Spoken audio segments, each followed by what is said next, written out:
Hi, I'm Christopher Roberts. And I'm Bill Mullen. We've been in the house for about 11 years in May. It belonged to a friend of ours, Charles Faudree, and we just like the cottage style and his look. This is our kitchen, Casey, and a lot of the stuff you see in here came from Charles Faudree. Okay. The beams he put in, they're probably over 100 years old. I'm not exactly sure where he got them. The floors were gifted to him by one of his clients as a housewarming gift for this house. I feel like there's a lot of texture in his style. I mean, from the beams to all the... different colors. The wallpaper is from his signature wallpaper line, the oak leaf. Okay. And he's from Oklahoma, right? Yes. Okay. Yeah, so oak leaves are important. Yeah, he loved that design. So you'd see that in a lot of his pieces and works and stuff. Beautiful. Staffordshire cows, I was told, was one of his favorite pieces, and we were lucky enough to get those. There's some back here too. And he had those in all of his houses that I can remember seeing them from years ago. So this was his last house that he lived in? It was his last house, yes. And so you guys were able to go ahead and keep some of the pieces? Right. His family allowed us to come in and pick what we wanted. Some of the pieces had already been selected, but everything pretty much was for sale. So we were fortunate enough to get a lot of things that belonged to him. Very beautiful. And you knew him for several years, yeah. right? I met him in 1981, and we were friends for quite a long time. So he was an awesome person, very generous, talented, obviously. Yeah. A good guy. No, absolutely. And I love kind of the recycled wood and materials he's used also. Can you tell us a little bit about the light fixtures and the cabinets as well? Yeah, the pantry doors were from an old armoire. And the upper parts of it and the bottom were new lumber, and they just stained the whole thing to make it look like it was an original piece. So it looks 1,000 years old almost. It's pretty cool. Well, what a treat for visitors to be able to see some of this. It's wonderful. Beautiful. Thank you for sharing with us. Absolutely.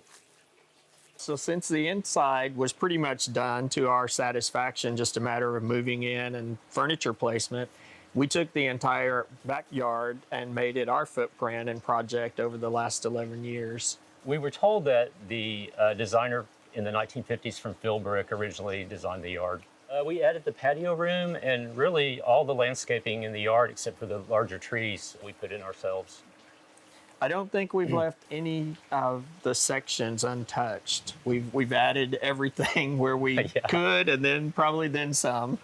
So the pool was the last thing that we put into the backyard, and there was no access for the larger equipment to be brought in. So it was actually a hand-dug pool. The dirt was hauled out by wheelbarrows. So we connected with Tom's Outdoor Living, and they were instrumental in getting us what we wanted here. We love the patio room. It's just nice to be out. We, enjoy watching football. We can see the TV from the pool and just, hanging out. We have Christmas parties every year, and this seems to be the place where everybody congregates. We turn on the fire, have some music, and sometimes it's standing room only in there. Everybody ends up there. We always end up outside. We have a lot of different sitting areas in the yard. If you haven't noticed, we do have the pool area. We've got a fire pit area. Our seating behind the patio room that we just kind of hang out with friends for a cocktail or whatever. We have park benches placed around in the landscaping area. And so, just anywhere you'd like to sit and enjoy, you have a place to go. The color of the azaleas really bring you around this corner, doesn't it? Yes, it does. This is one of the sections where we decided to go with the red color, pink colored azaleas. Beautiful. And then, of course, you got your fountain here that kind of drowns out any city noise, right? Yes, it does. This thing, if you want to just come out and relax, this is very tranquil area to sit. I love this combination of the dark purple with the pink tulips. What's the plan for summer? When the tulips have run their course, we're going to take all of these out and obviously come back in. We've got some purple verbena that's going to come in here. Okay. So we're going to keep with the purple, but it'll just be a whole different look once it's all done.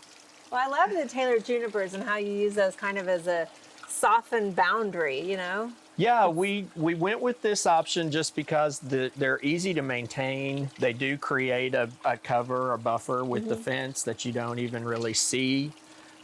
They do grow very tall, and we were really in love with that option as well. So, yeah. We actually have done 2 renovations of the backyard. We planted a bunch of holly trees that didn't survive, and so what you're looking at now is the last thing we did about a couple of years ago.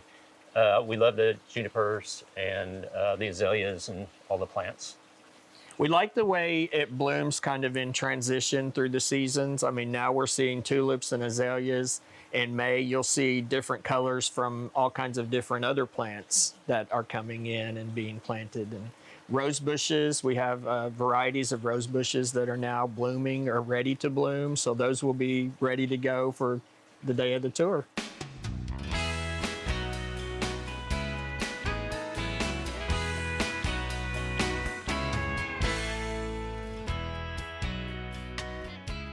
We hope you enjoyed this video as part of our Oklahoma Gardening YouTube channel.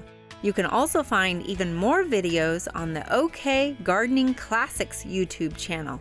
And join us on social media for great gardening tips, photos, and discussion.